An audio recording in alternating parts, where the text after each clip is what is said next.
আমার চ্যানেলে আপনাদের স্বাগত জানাচ্ছি। আজকে আমি যে ব্লগটা এনেছি, এরকম ব্লগ আমার চ্যানেলে আগে কখনো আসেনি। এই ব্লগটার সঙ্গে আমার শৈশবের সমস্ত স্মৃতি জড়িয়ে আছে। কিছুদিন আগে আমরা গ্রামের বাড়িতে গিয়েছিলাম, আর সেখানে সমস্ত দৃশ্য আমি ক্যামেরা বন্দি করেছি। আগে এখানেও একটা দোতলা বাড়ি ছিল, এখন ওই দিকটাতে বিভিন্ন রকমের গাছ লাগানো আছে। আর এই যে দোতলা বাড়িটা আপনারা দেখছেন, আজকে আমি এই ভিডিওটাতে পুরোটা আপনাদের ঘুরিয়ে দেখাবো। আমার অনেক দিনের ইচ্ছে ছিল এই বাড়িটা নিয়ে একটা ভিডিও করা, তো এবারে আমার সেই সুযোগটা হলো। একটা বিশেষ কাজে আমরা গ্রামের বাড়ি গেছিলাম। অনেকেই হয়তো জানেন, কয়েক মাস আগে আমরা বাবাকে হারিয়েছি। তো যে একটা নিয়ম আছে, একটা রাত বাইরে কাটাতে হয়, তো আমার ইচ্ছে ছিল আমি সেটা গ্রামের বাড়িতেই কাটাবো, যেখানে আমার বাবা বড় হয়েছে। সেই উদ্দেশ্যেই আমি গ্রামের বাড়িতে গিয়েছিলাম এইবার। প্রথমে আমি আপনাদের চারিপাশটা ঘুরে দেখাচ্ছি। এইখানটাতে অনেক রকম গাছ আছে।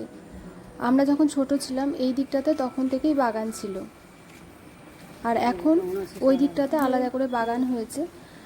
আর এই দিকটাতে একটা বাইরে যাওয়ার জন্য দরজা আছে। এখন এটা সেরকমভাবে ব্যবহার হয় না, তবে আগে ছোটোতে এই দরজাটাই মেন ছিল। আর এটা হলো গোয়াল ঘর। এখন যেহেতু এটা ব্যবহার হয় না, তাই এখন এইরকম অবস্থা। আর এইদিকে রান্নাঘর, এই রান্নাঘরটাও ব্যবহার হয় না, শুধুমাত্র সরস্বতী পুজোর দিন শীতলা ষষ্ঠীর জন্য রান্না বান্না হয় এই উনুনটাতে।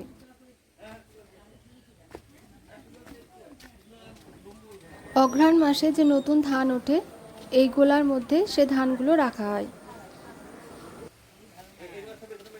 তো চলুন তাহলে এবার বাড়িটা ঘুরে দেখি। এখন যেহেতু এই বাড়িটা অতটা ব্যবহার হয় না, তাই এটা স্টোর রুমের মতো ব্যবহার হয়। এটা হলো রান্নাঘরের সাইডটা। আর দেখুন এখানে কত আম ধরেছে। আর সারা দিন এই আমগুলো একটা একটা করে মাঝে মধ্যেই পড়ছে। গ্রাম্য জীবন একটা আলাদা অনুভূতি। আগে যখন আমরা ছোট ছিলাম তখন এখানটায় রান্না হতো, আর এই যে এই ঘরটাতে, এখানে আমরা খাওয়া দাওয়া করতাম। আমাদের ছোটোবেলাটা সত্যি খুব সুন্দর ছিল। আর এই জায়গাটাতে মুড়ি ভাজা হতো। এখন এখানে বিভিন্ন রকম জিনিসপত্র রয়েছে। সময়ের সঙ্গে সঙ্গে সব কিছুর যেমন পরিবর্তন হয়, সেরকম গ্রাম্য জীবনেও এখন অনেক পরিবর্তন। গ্রামে এসে এখন দেখছি মাটির বাড়ির সংখ্যা অনেক কমে গিয়েছে। আমাদেরও এর পাশেই নতুন করে বাড়ি করা হয়েছে, কিন্তু বড় জমা এখানেই থাকে, কারণ বড় জেঠুর স্মৃতি এই বাড়িতেই রয়েছে।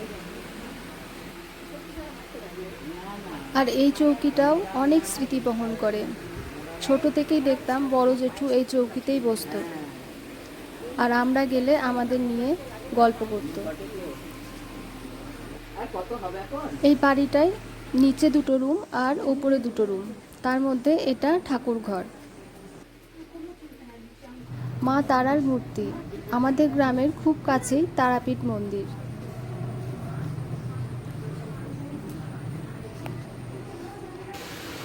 তো আমরা অনেকক্ষণ এখানে বসে বসে আড্ডা দিলাম, আমি, বড় জেম্মা, বোন আর ছোট্টি। তারপর আমি আবার ভিডিও করার জন্য উঠে গেলাম।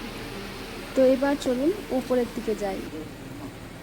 এই সিঁড়িগুলো কিন্তু খুব অসমান, তাই সাবধানে উঠতে হয়।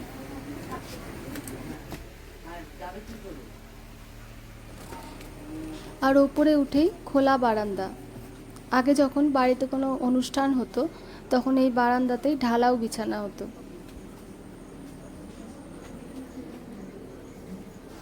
ওপরেও নিচের মতো দুটো রুম, আর এই রুমগুলোতে এখন অনেক কিছু স্টোর করে রাখা হয়। ভিডিওটা করতে করতে একটু সন্ধে হয়ে গেল। এটা দোতলা, তাই টিনের তাপ বা গরম যাতে না লাগে সেজন্য ওই রকম ব্যবস্থা করা।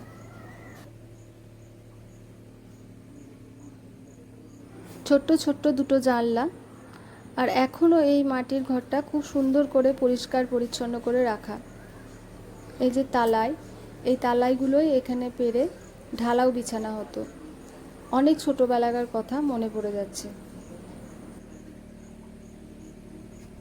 তবে অনেক দিন পর আমরা গ্রামের বাড়িতে রাত্রে থাকবো, তাই খুব আনন্দও হচ্ছে। ছোটোতে যখন আসতাম বাবার সঙ্গে, তখন বিকেলের দিকেই বেশিরভাগ ফিরে যেতে হতো, কারণ বাবারও স্কুল ছিল, আমাদেরও স্কুল ছিল। তবে যখন কোনো বিয়ে বা কোনো অনুষ্ঠান হতো তখন আমরা খুব মজা করতাম। এবার বাইরের দিকে যাচ্ছি। এই দিকটাতে দুটো পুকুর রয়েছে, আর বড়দা সারা দুপুর ধরে এখানে মাছ ধরছে।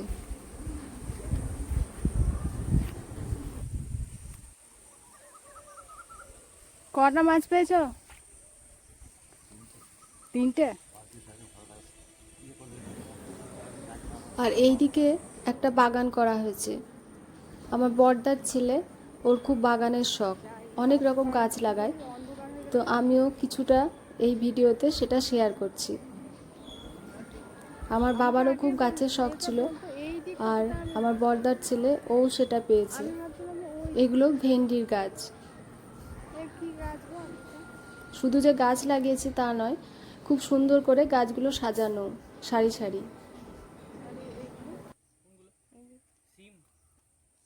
আর এইটা শিম গাছ। এছাড়াও করলা, কুমড়ো এগুলোও লাগিয়েছে। আর এর পাশেই অনেক বড় বড় কলা গাছ আছে। তার পেছন দিকে একটা পুকুর আছে, কিন্তু ওটা আমি এখান থেকে তুলতে পারলাম না। আগে ওই রাস্তাটা যেহেতু ব্যবহার হতো, এখন হয় না, সেজন্য ওই দিকটাতে অনেক গাছ আর ঝোপঝাড় হয়ে গিয়েছে। আর এই দিকটাতেও অনেক কলা গাছ আছে, আর কলাও ধরেছে অনেক।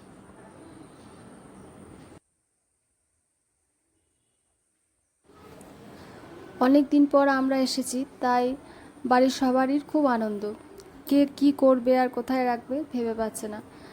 সেই জন্য বড়দা তো সারা দুপুর মাছই ধরলো। সে মাছগুলোও আমি আপনাদের দেখাবো।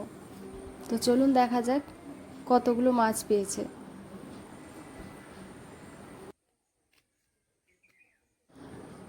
ছোটোতে যখন আমরা আসতাম তখন আমরাও মাছ ধরতাম, আর আমাদের সবার জন্য একটা করে আলাদা করে ছিপ থাকতো। এই যে এতগুলো মাছ পেয়েছে। মাছ ধরা খুব ধৈর্যের। এক একদিন হয়তো সারা দুপুর কেটে গেল, একটাও মাছ পেলো না, কিন্তু আজকে আমরা এসেছি, আজ কিন্তু এতগুলো মাছ পাওয়া গিয়েছে।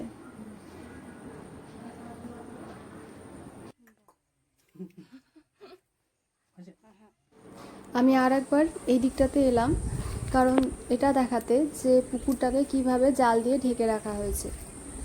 এরকম করা হয়েছে কারণ মাছরাঙা যাতে মাছগুলো না তুলে নিয়ে যেতে পারে। শুধু মাছরাঙা নয়, অন্যান্য পাখিও যাতে মাছগুলো তুলে নিয়ে যেতে না পারে, সেই জন্য এই ব্যবস্থা। কারণ এই পুকুরটাতে মাছ চাষ করা হয়। আর এই পুকুরের ধারে অনেক বড় বড় মাঠ কচুর গাছ হয়েছে। দেখুন কত বড় বড় পাতা। এবার চলুন যেদিকে এখন বাড়ি করা হয়েছে সেদিকে যাব। অনেকক্ষণ থেকে বাইরে ঘুরছি। এখন বোঝা যাচ্ছে যে আমাদের বাড়ির এরিয়াটা কতটা। ছোটতে তাই আমাদের খেলার জায়গার কোনো অভাব ছিল না। এখন বাচ্চাদের খেলার জায়গা যেমন কমে গিয়েছে, খেলার প্রবণতাটাও কমে গিয়েছে। দুপুরে অনেক রকম মেনু করা হয়েছিল আমাদের জন্য। এখন রাত্রে কি মেনু হবে সেই জন্য বড়দা, মেজদার, বৌদি রান্নাঘরে ঢুকে পড়েছে। বৌদি তো গান করতে করতে রান্না করছে, আর আমি ভিডিও করাতে হঠাৎ লজ্জা পেয়ে গিয়েছি। বিকেল থেকে অনেকেই আসছিল আমাদের সাথে দেখা করতে, স্পেশালি মায়ের সাথে। আবার বিয়ের পর আমাদেরকে অনেকে দেখেনি, সেই জন্য অনেকে আসছিল দেখা করতে। তবে এটা খুব ভালো লাগছে, এটা ভেবে যে আমাদের সাথে দেখা করতে এসেছে। মধ্যেখানের কয়েকটা বছর খুব ব্যস্ততার মধ্যে কেটেছে। যত বড় হয়েছি ততই পড়ার চাপ বেড়েছে, আর বাইরে আসা যাওয়াটাও কমে গিয়েছিল। সেই জন্যই এই গ্যাপ। আর বিয়ের পর যতবার এসেছি কোনো না কোনো অনুষ্ঠানে, তাই এত লোকের মধ্যে সবার সাথে আর ঠিক করে কথা বলা হয়নি। এইভাবে গল্প করতে করতে আমি আপনাদের নতুন বাড়িটা ঘুরে দেখালাম। যদিও এই সাইডটা জেঠু বেঁচে থাকতেই তৈরি হয়েছিল, তারপর আরও এই বাড়িটা বাড়ানো হয়েছে। এইবার বড়দা সারা দুপুর ধরে যে মাছগুলো ধরেছিল সেইগুলো বৌদি কাটতে বসলো, কারণ আমরা তার পরের দিনই চলে আসব। তাই ওই মাছগুলো আমাদের খাওয়াতেই হবে, আর আমরা যদি না খেয়ে যাই তাহলে ওদের খুব কষ্ট হবে। সেই জন্য বৌদি তাড়াতাড়ি করে মাছগুলো কাটলো। রাত্রে মটন হয়েছিল আর তার সঙ্গে মাছ ভাজা। এই মাছগুলো কাটার পর আবার আমরা বৌদির সঙ্গে গ্রামের অনেকটা ঘুরে এসেছিলাম, কিন্তু অন্ধকার হয়ে গিয়েছিল, তাই সেগুলো আর ভিডিও করতে পারিনি। এইভাবে আজকের দিনটা এত আনন্দের মধ্যে দিয়ে এত তাড়াতাড়ি কেটে গেল আমরা বুঝতেই পারলাম না। আজকে এতটাই, দেখা হবে পরের একটা ব্লগে।